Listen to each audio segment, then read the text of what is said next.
போன கிளாஸ்ல simple present டென்ஸோட passive வாய்ஸை பார்த்தோம்.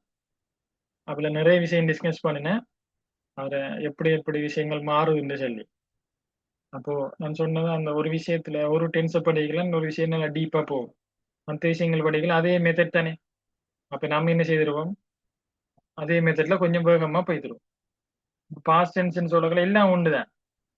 இப்ப ஆக்டிவ் வாய்ஸ்ல பாஸ்ட் டென்ஸ் சொல்றது வந்து மெயின் வேர்ப். சிம்பிள் பாஸ்ட்ல வந்து ஒரே ஒரு வேர்ப் தான் இருக்கு. அப்ப அந்த வேர்ப் வந்து டென்ஸை சொல்லும். ஆனா பெசிவ் வாய்ஸை பொறுத்த வரைக்கும் அது சொல்றது வந்து என்ன, பி வேர்ப்னு மாத்தம். இப்போ பெசிவ் வாய்ஸுக்கு மாத்தோட நம்ம முதலாவது என்ன செய்யணும், ஆக்டிவ் வாய்ஸ்ல மை மதர் மேட கேக், என்னுடைய தாய் வந்து ஒரு கேக்கை செய்தாளுங்கிறது. இப்போ இதுல important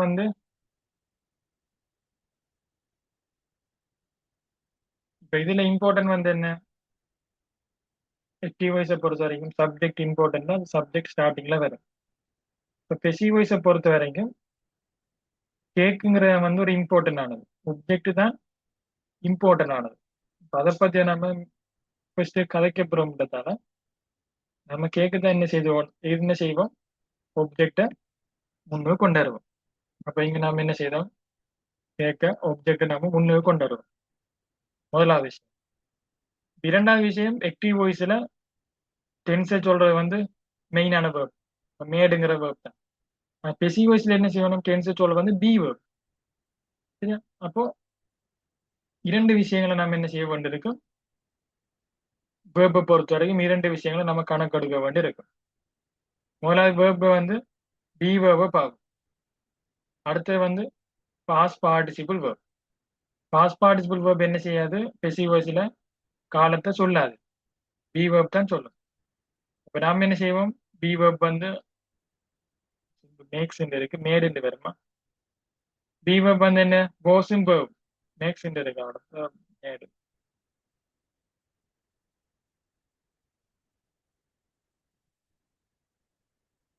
my mother made a cake.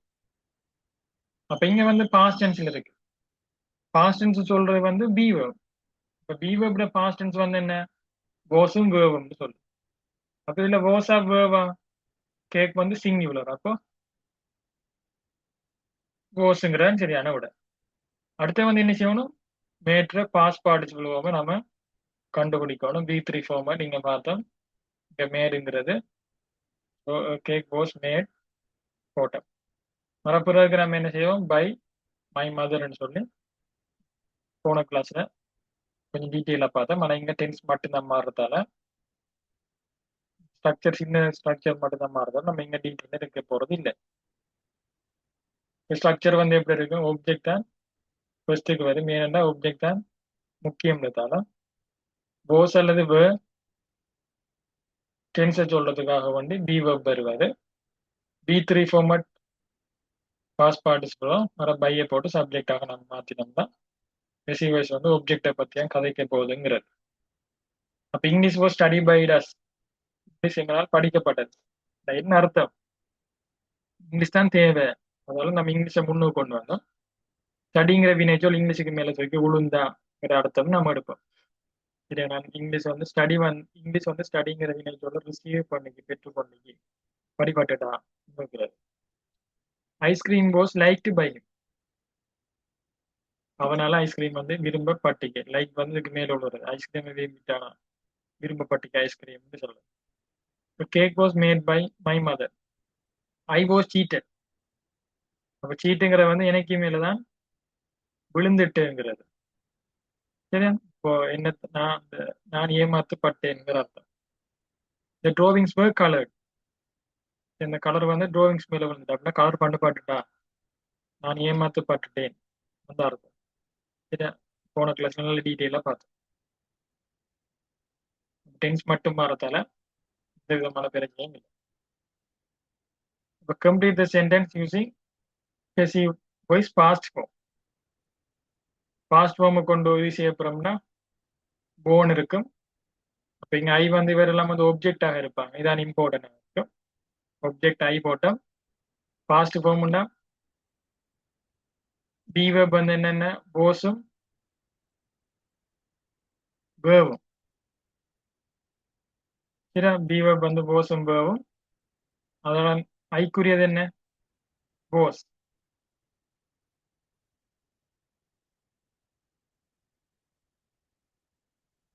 ஐக்குரியது வந்து போஸ். அப்ப நம்ம என்ன எடுப்போம்? போஸ், ஐ வாஸ் போன். சரியா, போன் அதே தான் பெறும். PO R. இந்த போன் வந்து போனுங்கிறது வந்து பெசி வயசுல மட்டும்தான் எழுதலாம். சரி, அது ஆக்டிவ் வயசுல எழுத இயலாது. ஐ போன் எல்லாம் எழுத இயலாது. போன்ட வந்து ஸ்பெஷலே வந்து அது பெசி வயசுல மாத்திரம் தான் எழுதலாம். The class room clean by us இந்த மார்னிங். பாஸ் ஃபார்ம்ல எழுத அப்புறம் அப்போ வாஸ் ஓவர்ன்ட்டு வரும். சிங்குலர் வந்து அப்போ was. The class room was. The class room was. கிளீனுங்கிற வந்து ரெகுலரா இர்ரெகுலரா வந்து ஒரு ரெகுலர் வேர்ப். ஏன்னா இர்ரெகுலர் லிஸ்ட்ல இல்லாட்டி இது வந்து regular verb. The class room was cleaned. Class room was cleaned ED வரும் by us in the morning. That picture அந்த பிக்சர் வாஸா வேவா? பி வெப் வரணும். தட் ஒன்று. அப்ப அதெல்லாம் நம்ம வாஸ் தான் திரும்ப எடுப்போம். That picture was. பெயிண்ட்ங்கிற வந்து ஒரு ரெகுலர் வேர்ப். அப்போ பெயிண்டட். ரெகுலரா இர்ரெகுலர் எப்படி மதிக்கிற? இர்ரெகுலர் லிஸ்ட் எடுத்து பாக்குற. அதுக்கு அது இல்லாட்டி அது ஒரு பொதுவாக ரெகுலர் வேர்பா இருக்கு. தட் எஸ் ஏ தட்னாலே ஒன்று தான். இப்போ போஸா பாஸ்ட் ஃபார்ம்ல எழுத சொல்லியிருக்காங்க. போஸ் சிங்குலர்ன்றதால நம்ம போஸ் எடுப்போம். ரைட் வந்து ஒரு regular verb, sorry irregular verb. அப்போ write wrote written. That essay was written by Neelu. Oliver Twist write அதே தான். அப்போ நம்ம என்ன ஒலிவர் ட்விஸ்ட்ங்கிற வந்து ஒரு சிங்குலர் தான். அப்போ வாஸ் ரிட்டன். இப்போ பி3 ஃபார்மட் படிக்கிறதுக்கு மெயினான ரீசனே வந்து இந்த மாதிரி ரிசீவர்ஸுக்கு மாத்துறது. ரோம் அந்த நகரம், அந்த நாடு. சிங்குலர். ஸோ வாஸ் பில்டு வந்து என்ன செய்யும்? டீயாக மாறும். வாஸ் பில்ட் இன் டே. சரியா, பை எல்லாம் இதுக்கு போட வேண்டிய அவசியம் இல்லை. தான் இங்கே போட்டு தந்து பை இல்லாமலே தந்திருக்கு. பை கட்டாயம் தேவை. Convert these active voice sentences into passive. My little brother broke a vase. முதலாவது என்ன செய்யணும்? வேர்பை ஐடென்டிஃபை பண்ணணும். இதான் வந்து வேர்ப். அதுக்கு பிறகு வேர்புக்கு முன்னுக்கு வர்றது வந்து பிரதர் மட்டும் இல்லை. மை லிட்டில் என்னுடைய வசனம் முடியல. என்னுடைய என்ன ஒரு எச்சையா இருக்கு.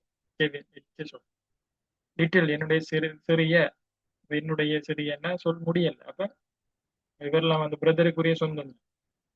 வேர்வாஸ் வந்து அப்ப நம்ம வேர்புக்கு அங்கெல்லாம் ஒப்ஜெக்ட் இருக்குன்னு எடுக்கும். பிறகு என்ன செய்வோம்? வேர்வாஸை நம்ம முன்னுக்கு கொண்டு வருவோம். ப்ரோக் வந்து சிம்பிள் பாஸ்ட் இருக்கு. இங்க பாருங்க, convert these active voice sentences into passive voice. மாத்து சொல்லிருக்காங்க, ஆனா என்ன டென்ஸ்னு சொல்லல. அப்ப நம்ம என்ன செய்யணும்? இந்த வேர்பை பார்த்து டென்ஸ் ஐடென்டிஃபை பண்ணணும். சிம்பிளா இருக்கு, சிம்பிள் பாஸ்ட். அப்போ போஸோட அல்லது வேர்போட என்ன வரப்போகுது? பி3 ஃபார்மட் வரப்போகுது. அப்போ வாஸ் வாஸ் broken. பி3 ஃபார்மட் வந்து broken. மற பையை போடுவோம். அதை அப்படியே கூட்டிட்டு வரோம். By my little brother. A dog bit Ruvin last week. இங்க வேர்ப் ஐடென்டிஃபை பண்ணுவோம். இங்க இருக்கு பிட்ங்கிறது. Bit verb. அப்ப அதுக்கு முன்னுக்கு வந்து சப்ஜெக்ட் ஆக எடுப்போம். இங்க ருவின். நிறைய பேர் குழப்பம். லாஸ்ட் வீக்கை முன்னுக்கு போட்டு வந்துருவாங்க. கொண்டு வந்தாலும் பிரச்சனை இல்லை. ஆனா லாஸ்ட் வீக்கு பக்கத்துல ஒரு கமா போடணும். நம்மளுக்கு என்னண்டா ஆக்டிவ் ஸ்பெசிவ் வாய்ஸை பொறுத்த வரைக்கும் ஒப்ஜெக்ட் தான் முக்கியம்ன்றதுனால நம்ம ஒப்ஜெக்ட் தான் முன்னுக்கு கொண்டு வரோம். அப்ப ருவினை தானே நம்ம என்ன செய்வோம்? முன்னுக்கு கொண்டு வருவோம். ருவினை கொண்டு வந்தோம். டென்ஸை நம்ம எப்படி மாய்ச்சோம்? இங்க லாஸ்ட் வீக் இங்க பிட்டுங்கிறத வந்து டென்ஸை குறிக்கும். அப்ப போஸா வேவா ருவின்ங்கிறத வந்து சிங்குலர். அப்ப போஸை போட்டோம். பைட்ல V3 ஃபார்மட் வந்து பிட்டன். வராங்க பை டோ. லாஸ்ட் வீக்கை நம்ம இங்கெல்லாம் தான் எழுதுவோம். இப்படி கொள்ளையா சொல் வந்தா ஒப்ஜெக்டுக்கு பக்கத்துல இப்படி பெரிய கோட்டை போட்டுட்டு அதுக்கு முன்னுக்கு என்ன செய்யும்? இதெல்லாம் போடுங்க.